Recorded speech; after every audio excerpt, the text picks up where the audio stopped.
It's time to start doubting your doubts.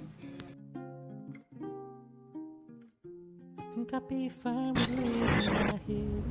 At the root of everything rests at least a momentary Open my doubt. ear canals are still searing from your words. Here are some emotions you can look for that No, I can don't help you wanna know when you're stop doubting God. interfering. When you become impatient, it reveals your doubt in God's perfect timing.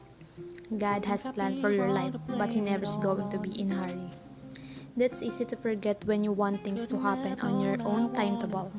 So you take matters into your own hands instead of waiting on God. When you become resentful or bitter, it reveals your doubt in God's wisdom.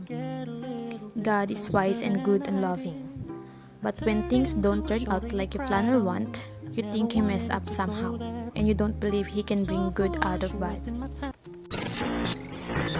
When you dwell in guilty feelings, it reveals your unbelief in God's forgiveness. If you're carrying around guilt, it means you can forgive yourself because you don't believe God has forgiven you.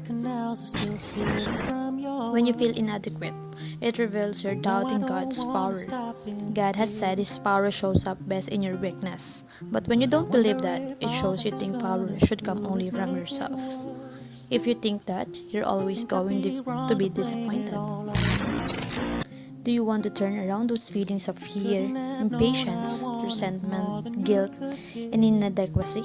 Then you need to start doubting your doubts.